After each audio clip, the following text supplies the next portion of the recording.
नमस्कार दर्शकों, खास कार्यक्रम में आपका स्वागत है। मैं हूं विनोद कुमार और हम एक अलग जगा रहे हैं, अलग नशे के खिलाफ। क्योंकि हमने बहुत सारी माताओं को अपने पुत्र खोते देखा है, पिताओं को अपने पुत्र खोते देखा है, बहनों को अपने भाइयों को खोते देखा है, और जो औरतें हैं उनको अपने सुहाग लूटते देखा। कारण और सिर्फ का यही है, जो नार्को टेररिज्म पाकिस्तान ने फैलाया है। पहले पाकिस्तान ने गन कल्चर दिया, हम सब जानते हैं। गन कल्चर से वो नहीं अपने लक्ष्य पर कामयाब हो पाया, और अब उसने नार्को टेररिज्म शुरू किया है। और नार्को टेररिज्म का असल मकसद यह है कि भारत की यंग जनरेशन को पूरी तरह से डिफंक्ट कर देना। और ये एक लक्ष्य लेकर के पाकिस्तान निरंतर चल रहा है, चाहे सरहदें हों, सरहदों के उस पार से हो, या फिर पड़ोसी राज्य से इस तरफ भेजा जाए, लगातार नशा भेजा जा रहा है। और आज हम बिश्नाह गांव में खड़े हैं। बिश्नाह गांव में भी बहुत ज़्यादा नशे ने दस्तक दे दिया है।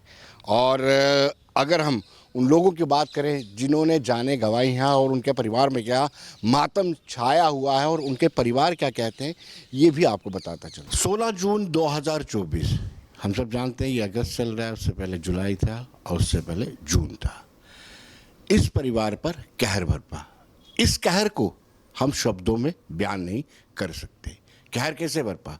जैसे मैं शुरुआत में कह रहा हूँ कि नशा बिल्कुल युवाओं को जकड़ता जा रहा है। ये मात्र 32 साल के थे और पीछे अपने पिताजी को और अपनी पत्नी को छोड़ गए। बाप के पर पुत्र का कितना रहता है हम सब जानते हैं, और जिसने अपना सुहाग खोया है उसकी भावनाओं को, उसकी संवेदनाओं को हम शब्दों में बयान नहीं कर सकते। और शायद ये कारण है, और ये खुलकर हमारे सामने इसलिए भी आए हैं, ये चाहते हैं कि हमारा बच्चा तो नहीं बचा, शायद पड़ोस वाला बच्चा, जो पड़ोसियों का बच्चा इस दलदल में फंसा है, हमारे इस बयान के साथ या हमारी एक व्यथा को सुन करके हम उसमें ही, अगर वो ठीक हो जाता है या अपना रास्ता ठीक कर लेता है, तो हम अपने बच्चे को उसमें देख पाएंगे। मैं उनसे रूबरू कराता हूँ। आपके बच्चे को क्या हुआ था? कह रहे कि ओवरडोज हो गई थी, ज़्यादा नशा ले लिया था। हाँ, ठीक है। जी। तो फिर आप उसको हॉस्पिटल लेके गए? जी। जी। आपकी भी एज इतनी ज़्यादा है, मतलब आप इस वक्त काम नहीं कर सकते हैं, आपका एक वही सहारा था, और अब आप कैसा आप पर कहर बरपाए भगवान ने। जी। बड़ा बड़ा केयर हो गया। क्या करना?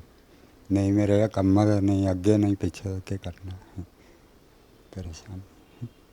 क्या आपको पहले पता नहीं था कि आपका बच्चा कुछ नशा करता है? ना ना, बिल्कुल नहीं।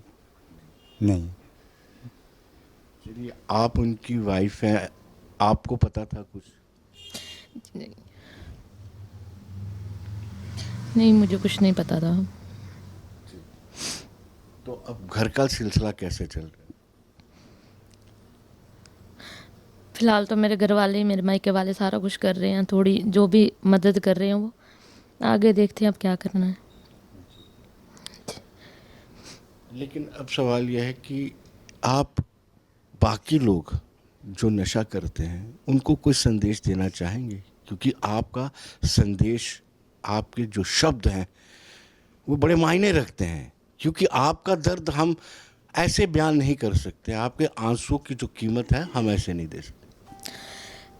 बस मैं इतना ही बोलना चाहती हूँ कि ये बहुत गंदी चीज़ है। ये अपनी, वो खुद तो चले जाते हैं पर अपनी फैमिली को मरने के लिए छोड़ देते हैं। मैं नहीं बोल पाऊँगी कुछ।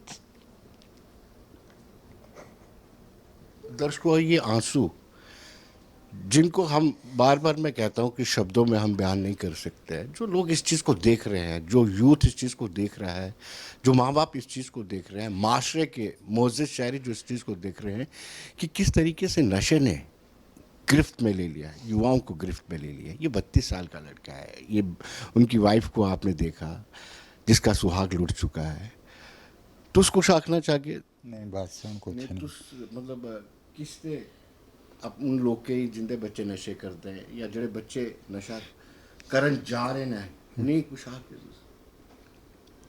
कुछ नहीं आखे सकना हूँ मैं। बड़ा दुखी हो नशे को लूँ, बड़ा दुखी हो इतों के मुड़े बड़े नशे करा देने बस बस बस हूँ आख ही नहीं सकना मैं भी।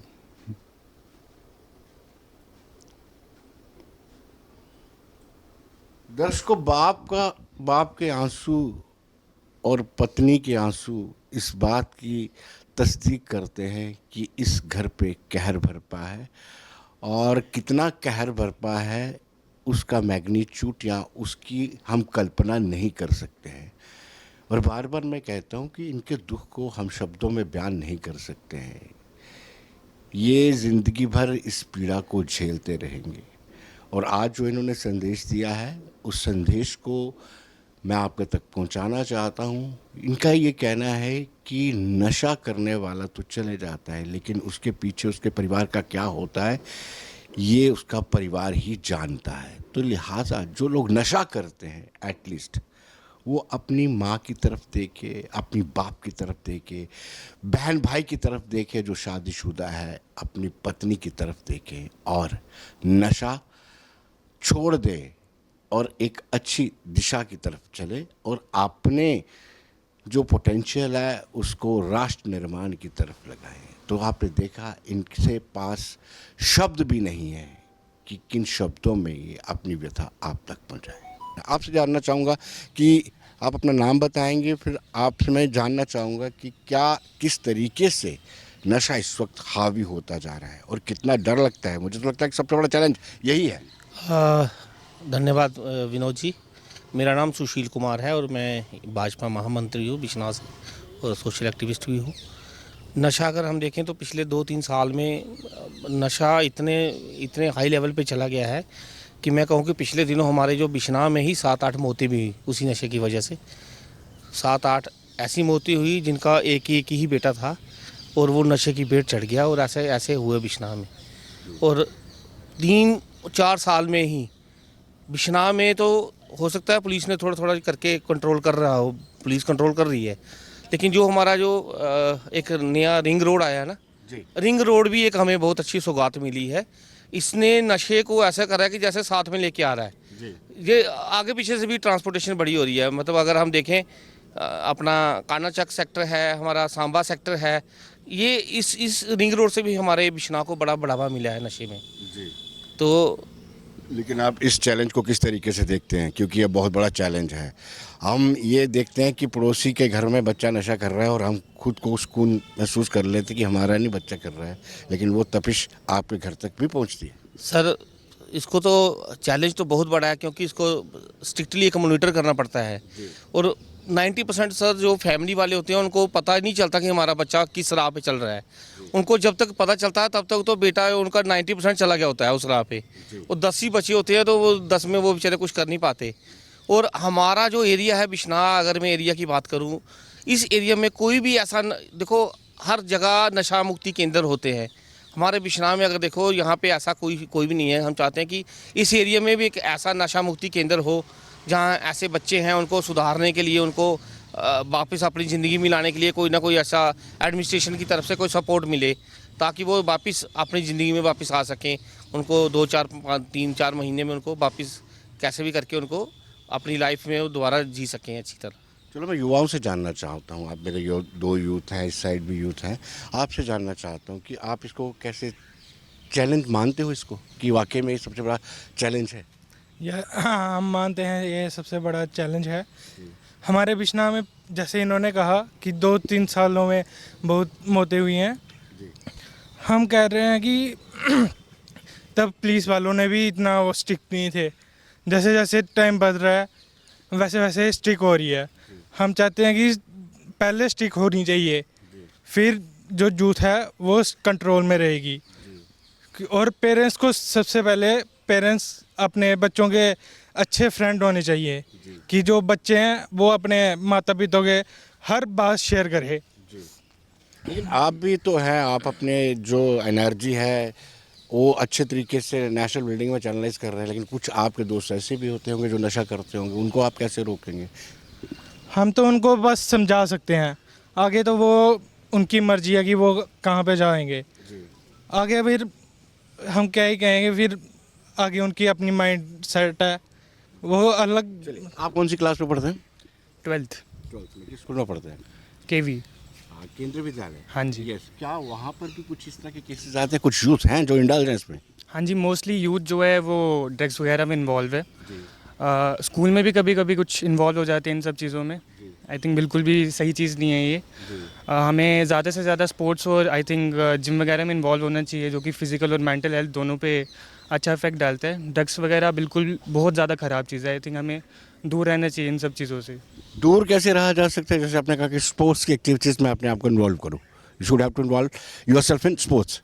आई थिंक दोस्त वगैरह हमें सपोर्ट कर सकते हैं, और एक बार ये शुरू होता है, हम स्पोर्ट्स वगैरह में खेलना शुरू करते हैं, इंटरेस्ट आता है, धीरे धीरे आगे और भी हमें अपॉर्चुनिटीज़ मिलती हैं, तो वो बेटर वे एक रास्ता मिलता है, दूर रखता है हमें इन सब चीज़ों से। ये टाउन कोई ज़्यादा बड़ा नहीं है, तो जो बच्चे मरे होंगे, जो नशे की वजह से अपना जीवन जिनका चला गया, उनके पेरेंट्स पे क्या गुजरती होगी? और आपको भी मलाल होता होगा कि हम चाहते तो कुछ कर सकते थे, कर नहीं पाए। सर ऐसा है कि यहाँ जो जो मौतें हुई हैं वो बिल्कुल जंग हैं, 16, 18, 20, 25 के बीच बीच में।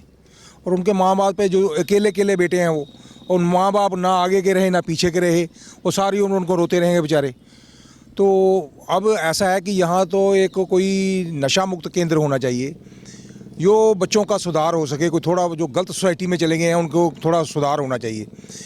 हम रोज़ देखते हैं, मेरी दुकान यहाँ बाईपास चौक में है, कम से कम 5-7 एक्सीडेंट ऐसे होते हैं जिन्होंने ये नशा किया होता है, ड्रग। हम उनको उठाते हैं, ऐसे किसी का दांत टूट गए हैं, किसी का आंख निकल गई है, तो मतलब रोज़ मेरा तो इतना अनुभव है कि चौक में हमारी दुकान है, 10 बंदे को हमें उठाना पड़ता, भाग कर दौड़ कर उठाना कर, इनको बचाओ किसी तरह।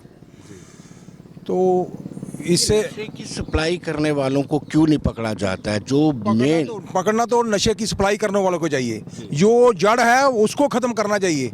जो बच्चे हैं ये तो बुरी मतलब गलत सोसाइटी में पड़ गए हैं, इनको पकड़ेंगे तो इनसे तो मिलेगा कुछ नहीं। हम तो चाहते हैं कि जो जड़ है, नशे की जड़ है, उसको पकड़ना चाहिए, ताकि बच्चों को कंट्रोल हो सके थोड़ा सा। Being a citizen of Bishna, यूँ कहिए being a citizen of Jammu Kashmir, being a citizen of engine, आपकी भी कोई मॉरल रिस्पॉन्सिबिलिटी बनती है। क्या आप उस अपनी मॉरल रिस्पॉन्सिबिलिटी को निभा रहे हैं? सर ऐसा है कि हम तो बच्चे जो यूथ हैं उनको, मेरा एक बगीचा है, यहाँ बच्चे नशा करने के लिए तो मैं कम से कम रोज़ 10 बच्चों को ऐसा समझाता हूँ कि इस चीज़ को छोड़ो। आप ऊपर देखो, अपनी 12 साल, 15 साल, 16 साल, 18, ये 20 के नीचे नीचे हैं, और 10 बच्चों को रोज़ मैं कम से कम उनको पुलिस का भी डर बताता हूँ, मैं फ़ोन करने लगा, भाग जाते हैं। हम तो कहते हैं कि बच्चों को ऐसी मतलब कोई ऐसी व्यवस्था होनी चाहिए, कोई ये इस साइड पर लगे ही नहीं। आप इलेक्टेड रिप्रेजेंटेटिव, आपके बहुत ज़्यादा रिस्पॉन्सिबिलिटी बन जाती है, लेकिन हमने देखा कि पॉलिटिशियंस या पॉलिटिकल पार्टीज इतना ज़्यादा इसमें इन्वॉल्व नहीं हो रही है। पता नहीं उनको क्या लगता है कि हमारा वोट बैंक खिसक जाएगा, क्या वजह क्या है? खुलकर क्यों नहीं पॉलिटिकल पार्टीज आगे आती हैं कि चाहे हम नशे के खिलाफ मुहिम चलाएंगे? जो इलेक्टेड हुए हैं वो समय समय पर इंफॉर्मेशन देते रहते हैं, अपने स्थानीय पुलिस स्टेशन हो चाहे ऑफिसर हो उनको। अगर ये ओपन होके मीडिया में आके अगर हम बताएंगे कि वो व्यक्ति नशा बेच रहा है या उस गांव में बिक रहा है, तो वो फिर गलत हो जाता है। जो ड्रग्स के बारे में इंफॉर्मेशन होती है वो फेस टू फेस पर्सनल दी जाती है, तो लोगों को लगता होगा कि अगर ये इलेक्टेड मेंबर इंफॉर्मेशन नहीं देते या कोई काम नहीं कर रहे, लेकिन वो भी अपना अंडरग्राउंड एक काम कर रहे होते हैं। देखो, बच्चों को जब माँ बाप तो खुद उन पे नज़र रखनी चाहिए कि बच्चे क्या कर रहे हैं, कहाँ जा रहे हैं, कौन से दोस्त हैं, क्या कर रहे हैं। थोड़ी बहुत तो चलो उनकी भी जिम्मेदारी है, बाकी जो सरकार की जिम्मेदारी है, अगर सरकार चाहे तो क्या नहीं हो सकता, सरकार चाहे कुछ भी कर सकती है। और जो पेरेंट की जिम्मेदारी है वो उनकी यही कि उन पर नज़र रखें, उनको खेलों की तरफ अट्रैक्ट करें। और गवर्नमेंट को चाहिए कि जैसे अभी एक लड़का बोल रहा था कि अगर खेलों की तरफ आप बच्चों को बढ़ा दोगे तो उससे ये होगा कि वो उनका जो है डाइवर्ट हो सकते हैं। तो उसके लिए सरकार को यहाँ पे खेलों के लिए कुछ सोचना चाहिए, ग्राउंड वगैरह प्रोवाइड करवानी चाहिए, कोच वगैरह प्रोवाइड करवाने चाहिए, जिससे एक तो उनका स्पोर्ट्स की तरफ जो होगा, स्पोर्ट्स की एक्टिविटी जितनी ज़्यादा गवर्नमेंट करेगी तो इससे भी काफ़ी फ़र्क पड़ सकता है। लेकिन समाज का भी एक रोल रहता है ना, कि आपके मोहल्ले में कौन बच्चा इस तरफ जा रहा है, उनके पेरेंट्स को आगाह करो, उनको रोको।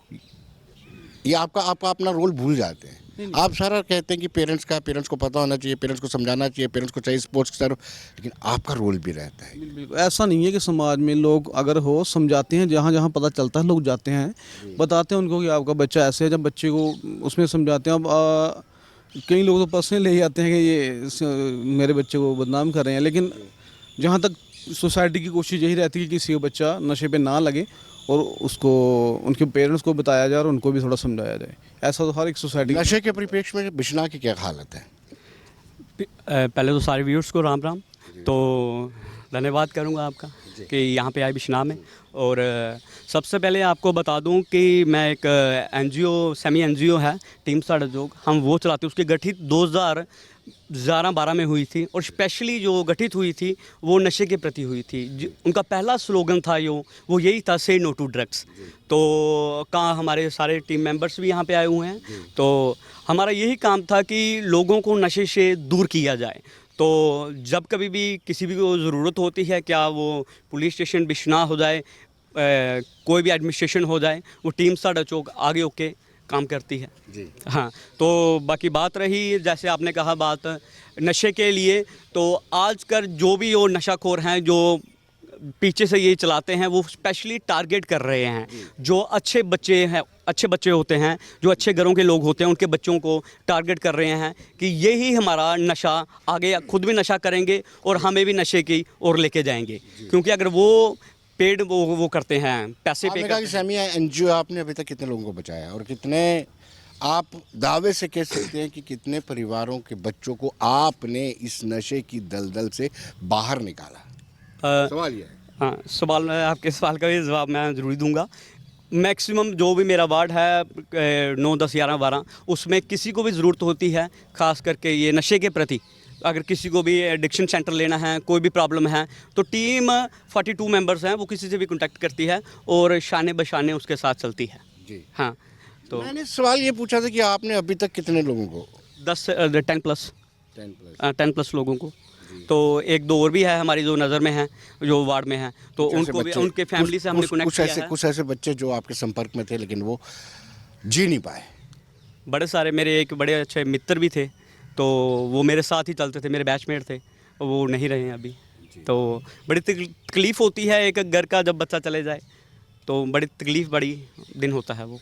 तो हम यही चाहते हैं कि हर बच्चा, हर युवा नशे से दूर रहे। इस तकलीफ़ को साझा क्यों ना बनाया जाए, उस परिवार की तकलीफ़ को अपना परिवार क्यों ना समझा जाए, और जो हम कैंपेन चला रहे हैं उसका हिस्सा बन करके गांव-गांव, शहर गली गली में जा करके एटलीस्ट इतना तो हम लोगों को जागरूक कर सकते हैं कि बच्चों को नशे की तरफ मत जाने दो, और बच्चों को भी जागरूक कर सकते हैं कि जिस दिशा में आप जा रहे हैं उस दिशा में वापसी नहीं है, नर्क की तरफ आप दस्तक दे रहे हैं।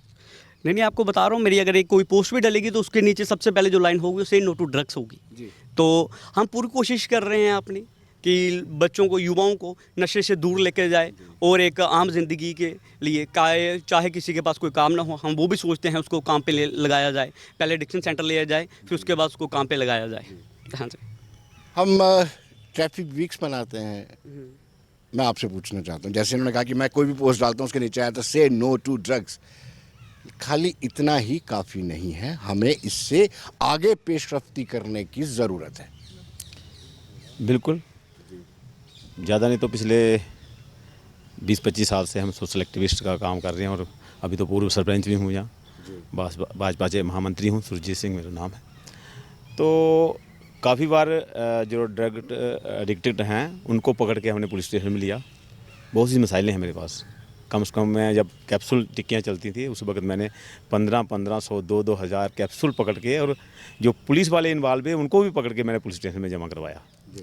ये आज से 10 साल पहले की बात कर रहा हूँ। इसके बाद ड्रग एडिक्टेड ये चिट्टे वाले, ये भी पकड़ के, चोर पकड़ के पुलिस स्टेशन में। कई बार तो हमने मारकुटाई भी हो जाती है पुलिस स्टेशन वालों के साथ, SHO साथ, जहाँ DSP साहब के कई बार हमारा झगड़ा भी हो गया उनके साथ कि भाई आपने इनको मारा क्यों। अब जब यूथ पकड़ता है तो वो लगा भी देता है, चोर जब चोरी करता है कोई, तो बहुत बार ऐसे वाक़े भी हुए हैं।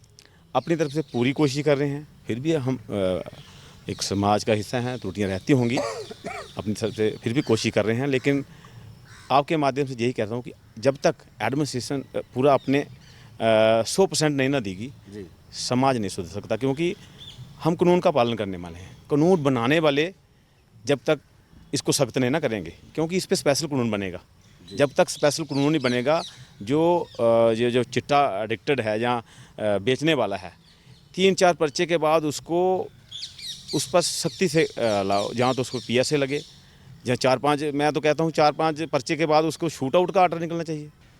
समाज के हर एक वर्ग को से उम्मीद भी है और उसको इसमें शामिल होकर के इस मुहिम को घर घर तक ये संदेश पहुंचाना चाहिए कि नशा मुक्त समाज की ज़रूरत है। देखिए, ये तो है एक, मैं इस चीज़ को मान रहा हूँ, लेकिन मेरा आपसे एक वो है कि देखिए, अब जैसे ट्रैफिक व्यवस्था है ना, ट्रैफिक व्यवस्था में एक आम आदमी किसी को चलान नहीं कर सकता।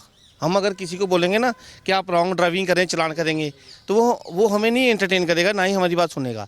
लेकिन कानून व्यवस्था कैसी है, जब ट्रैफिक वाले उसको चलान करते हैं, ऐसे ही जो नशा है उसको लेके भी कोई अच्छे कानून बनने चाहिए, स्ट्रिक्ट कानून बनने चाहिए कि अगर वो बच्चा ऐसा काम करता है जब मैं करता हूँ, तो मेरे परिवार को भी थोड़ा सा स्ट्रिक्ट होना चाहिए। पुलिस भी उस पर कोई काम कर नहीं पाती खुल के, क्योंकि खुल के काम कैसे करेगी? एक बंदा उसको चिट्टे के मसले में फंसता है, उसको चिट्टे का कोई पर्चा लगता है, तो 15 मिनट में तो उसके बेल लेके आ गए होते हैं, वो पुलिस स्टेशन पहले पहुँच गए होते हैं। तो ये सारा कुछ कानून व्यवस्था जो है, ये डिस्ट्रिक्ट एडमिनिस्ट्रेशन को उस पर स्ट्रिक्ट होना पड़ेगा। उनको कोई ऐसा कानून लाना पड़ेगा कि जिसको कोई ऐसे इस तरीके के कानून आए जाएँ जिससे लोग बिल्कुल मतलब डर के ही उस चीज़ से पीछे हट जाए। सरकार गंभीर है इस मुद्दे को लेकर? अब इस विषय में मैं तो नहीं कुछ बोल पाऊँगा, अभी तक तो कुछ नहीं है। अब गंभीर होती तो अब देखिए, पूरे बिश्नाह में स्पोर्ट्स को लेके कोई भी ऐसा कुछ नहीं है। यहाँ पे कोई स्पोर्ट्स फील्ड ग्राउंड नहीं है, कोई स्पोर्ट्स का कोई है नहीं है कि यूथ को, जो गाँव में यूथ है, उनको कोई गेम में कन्वर्ट किया जाए ताकि वो नशे से हट के उस गेम में जाएं। या कोई हमारे पास कोई ऐसा स्टेडियम टाइप है या यहाँ पे कोई फील्ड है कोई कि जिस पे बच्चे जाके शाम को खेलने, उनको पता कि हम यहाँ स्टेडियम जाएंगे खेलेंगे, ऐसा कोई सोर्स ही नहीं है कोई। चलिए, अब हम हमारे 2 महान पॉलिटिशियंस हैं, इनसे पूछ लेते हैं, इनका भी राब्ता रहता है हमारे साथ अक्सर। राकेश जी, राजनीतिज्ञों की भी रिस्पॉन्सिबिलिटी बनती है, पॉलिटिकल पार्टीज़ की भी रिस्पॉन्सिबिलिटी बनती है, और मैं ये थोड़ा सा तल्ख सवाल पूछूंगा, आपने भी इस दिशा में कुछ काम किया है? देखिए, मैं पहले विनोद जी आपको एक बात बताऊं, C for crime, C for चिट्टा और C फॉर चोरी, ये तीनों चीज़ें जो हैं ये इंटरकनेक्टेड है। यहाँ पे क्राइम वहाँ बढ़ेगा, यहाँ पर चोरी होगी, और चोरी वहाँ होगी, यहाँ पर चिट्टा होगा। ये सारी चीज़ें जो है वो अपनी पूर्ति के लिए, अपना जो नशा है उसकी पूर्ति के लिए वो लोग चोरी करते हैं। और पुलिस का यहाँ तक है, हम लोग हमेशा विक्टिम को पकड़ते हैं जो नशा करके आया हुआ है, उसको रिहैबिलिटेट करने की बात नहीं करते हम लोग कोई भी। और यहाँ एक और बात मैं आपके साथ जोड़ दूँ कि अगर रिहैबिलिटेशन सेंटर्स यहाँ पर बढ़ रहे हैं, तो इसका मतलब है कि जो नशे की जो खपत है वो भी बढ़ रही है, तभी ना रिहैबिलिटेशन सेंटर्स बढ़ रहे हैं। तो ये जिम्मेदारी जो है वो खास करके जो समाज के साथ जुड़े हुए लोग हैं, उनकी जिम्मेदारी उन पे आयद होती है कि वो लोग समाज को भी जागरूक करें, और एक एडमिनिस्ट्रेशन के ऊपर भी थोड़ा सा इतना प्रेशर मैं नहीं कहूँगा, एक उनके साथ एक वो बना के रखें कि एडमिनिस्ट्रेशन इसके ऊपर कड़ाई के साथ पेश आए। पुलिस है हमारी, वो काम करती है, लेकिन उस लेवल का काम जो है मैं समझता हूँ कि अभी तक हो नहीं पा रहा जिस लेवल का होना चाहिए। अभी मेरे एक साथी ने यहाँ पर कहा कि अगर 2-3 बारी कोई लोग इसमें क्राइम में मुलव्वस होते हैं, तो आप क्यों नहीं उसको PSA लगा के अंदर करते या शूट एट साइट का ऑर्डर देते? बहुत शूट एट साइट तो मुश्किल है, लेकिन PSA लगाया बिल्कुल PSA लगा सकते हैं, मुकम्मल सजा दी जा सकती है। बिल्कुल। और दूसरा विनोद जी, जैसे अपना ट्रांस बॉर्डर स्मगलिंग है, मैं इसके साथ भी जोड़ूंगा कि जो हमारा पड़ोसी देश है जो, वो हमेशा उसके साथ वो पहले उसका गन कल्चर यहाँ पर रहा, उसने वो कोशिश करी कि हिंदुस्तान को किसी तरह से पीछे धकेला जाए। जब उसमें वो कामयाब नहीं हुआ, 4 लड़ाइयाँ लड़ ली, अब वो उसने ड्रग का जो ये नया हथियार जो है उसको अपनाया है। और हमेशा आप देखते हैं कि राय दिन खबरों में हम लोग सुनते हैं कि बॉर्डर पे वहाँ चिट्टा जो है वो अफीम, चर्स, गांजा और ये सारी चीज़ें जो हैं यहाँ पर आजकल वो उससे ड्रोन से फेंकी जा रही हैं, हथियार फेंके जा रहे हैं। तो ये सारी चीज़ें मुझे लगता है कि जुड़ी हुई हैं। हाँ, समाज की जिम्मेदारी और जो लोग समाज के साथ जुड़े हैं उनकी ये जिम्मेदारी बनती है। इसमें मैं भी शामिल हूँ कि हम लोग बिल्कुल उसमें, वो उनकी जिम्मेदारी है कि वो बिना डरे कोई पुलिस के पास जाएं, उनको बताएं। बड़ी अच्छी बात बताएं आपने। और इनका तो बिल्कुल 36 का आंकड़ा है, जो ड्रग्स बेचने वाले, खासतौर पर जिस चिट्टा का जिक्र कर रहे हैं, इनको थ्रेट भी आ गया। शुक्रिया भैया। हाँ, थ्रेट के लिए नहीं, मैं ये बोल रहा हूँ कि आपका शुक्रिया, आप आज यहाँ आए और यहाँ एक अच्छी जो मुहिम है मुझे लगता है कि ऐसे कार्यक्रम चलने चाहिए, हर जगह चलने चाहिए। मैं ख़ास तौर पे इस जगह की बात करता हूँ, ख़ासकर बिश्नाह की। मैं खुद आपने बोल दिया है कि मेरा जो आंकड़ा है 36 का आंकड़ा रहा है, मुझे पता है। एक के साथ नहीं, 2-2, 3-3, 4-4 के साथ रहा है। और आपके 22 से पहले इन्होंने सरपंचों ने भी बोला है, ये जो चिट्टा है, चिट्टा जो है, ये मैं कहता हूँ कि ये पूरे अभी बिश्नाह में नहीं, ये पंचायतों में, घरों में, पंचायतें होती हैं, छोटी छोटी जो पंचायतें हैं, जहाँ बाढ़ों में घुस गया है। इतना चिट्टा जो है ये, मैं खुद जब हम घर से निकलते हैं, कई बार हम देखते हैं कुछ लोग ऐसे बच्चे, नौजवान बच्चे ऐसे आ रहे हैं, किसी को अपनी होश नहीं है। कुछ कईयों के पेरेंट्स मेरे पास आते हैं, क्योंकि जनप्रतिनिधि होने के नाते कुछ, क्योंकि अच्छे लोग भी आते हैं, बुरे लोग भी आते हैं। कईयों ने घर में इतना उफात मचाया है बच्चों ने कि उनके पेरेंट्स आते हैं कि कहीं इनको यार कुछ, कहीं इनको जमा करवा दो, इसको कहीं भेज दो। ये मतलब इतना इन्होंने बुरा घर का हाल किया कि घर में एक चीज़ तक नहीं छोड़ी है बेचने में। ऐसी जो स्थिति है यहाँ ये बन गई है, ख़ास तौर पे चिट्टे ने। क्योंकि नशा जो है, नशा ये नहीं आगे पीछे, और ये नशा जो है मेरे सुनने में आता है, ये नशा जो है करंट का नशा है। मिनटों सेकंडों में बंदे को पागल करके जितना भी क्राइम जो होता है ना चिट्टे वाले, ये मिनटों सेकंडों में, इसमें कोई प्लानिंग नहीं करते हैं। मतलब जा रहे हैं रास्ते से, कोई आगे से आ रहा है, उसको लगा दी, उसकी कोई, चाहे उसमें उसकी अपनी वो इंटेंशन ना हो, पर नशे में वो ये करता है, उसको उसके साथ दुश्मनी भी नहीं है, कुछ भी नहीं है, उठे और बस जो सामने आया उसको लगा दी। इस तरह से चिट्टा जो है सभी क्राइम की जड़ जो है पूरे, मैं तो कहूँगा बिश्नाह में चोरी की जड़ जो है वो चिट्टा है।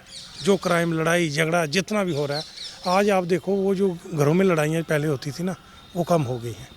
मतलब बच्चों में जो सहन, थोड़ा सा आप किसी को बोल दोगे ना, बच्चों को, किसी बच्चे को आप बोलोगे कि आपने जहाँ किसी के घर में जाके बोलोगे, पहले तो पेरेंट्स थोड़ा ऐसा करते हैं कि शायद आप हमारे बच्चों को, पर जब उनके बच्चे की असलियत उनको सामने आती है ना, उनके सामने आती है, फिर वो परेशान हो जाते हैं, फिर सांप निकल चुका होता है। और हम जो जनप्रतिनिधि, हम भी ऐसा करते हैं कि हम डायरेक्ट हिट ना करें, किसी को ये मत बोलें कि यार आपका बच्चा ये है।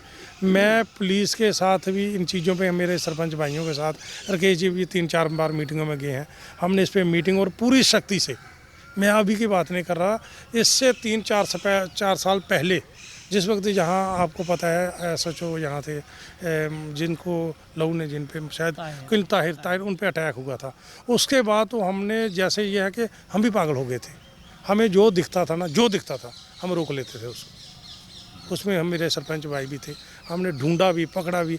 उसमें 1-2 बार मेरे पे अटैक हुआ है। जो यहाँ पे जो नामी, जिसका ये नाम लिया जिक्र इन्होंने, उनके साथ मेरा टाकरा, मुझे भी इन चीज़ों का नहीं पता था। वो पूरा इस तरीके से जैसे किसी को उठा के लेके जाते, मेरा भी ये था कि मैं भी पीछे, मुझे उस वक्त तक ये नहीं पता था कि चिट्टा जो है इस तरह की बीमारी है कि ये किसी को नहीं देखता है। मैं तो ऐसे गया कि हमारे लोकल हैं, चलो इनको जी रोकता हूँ, क्यों ऐसे कर रहे हैं, तो उन्होंने मेरे पे अटैक कर दिया। उसके बाद दूसरा, आपने जैसे अभी इन्होंने बोला था सरपंच साहब ने कि वो जो एक बड़ा एक हब बन चुका था, तो मैं प्रशासन का, इनका भी, मेरा तो ये फ़र्ज़ बनता है इनका भी शुक्रिया करना कि जिस तरह से इन्होंने इनकी प्रॉपर्टियों को सीज किया है, और उनको ये कहीं कुछ आखिरी आप हमारी इस मुहिम के साथ हैं, सिलैड और बिश्नाह के लोग हमारे साथ हैं, जो मुहिम हमने शुरू की है। बिल्कुल बिल्कुल साथ हैं, और बड़ा अच्छा स्टेप है ये कि आप आए हैं। आपने इससे क्या होगा कि जागरूकता भी बढ़ेगी, और जो युवा हमारा इसमें मुलव्वस है, वो भी अगर कहीं ये देखेगा तो उसको भी थोड़ी सी समझ जो है वो आएगी कि नशे की तरफ नहीं जाना है, खेलकूद की तरफ जाना है। और एक और चीज़ है, आखिर में मैं ये कहूँगा विनोद जी, कि स्पोर्ट्स इंफ्रास्ट्रक्चर जो है वो हमारे गाँव में बढ़ना चाहिए, ताकि बच्चे जो हैं वो इस तरफ आए, नशे की तरफ ना जाए। बहुत बहुत शुक्रिया आप सबका। और दर्शकों, आपने देखा कि किस तरीके से बिश्नाह में भी दस्तक दी। ये कोई बड़ी बात नहीं, हम अक्सर न्यूज़पेपर में सुनते रहते थे। हम हर एक उस गांव में जाएंगे जिस गांव में नशे ने दस्तक दिया हुआ है, और नशा विरोधी जो अभियान, जो अलख हमने जगाई है, उस अलख को एक आखिरी मुकाम तक ले जाएंगे, ताकि पूरा समाज नशा मुक्त हो जाए। बने रही देश दुनिया की खबरों के लिए, और मुझे दीजिए इजाज़त। नमस्कार।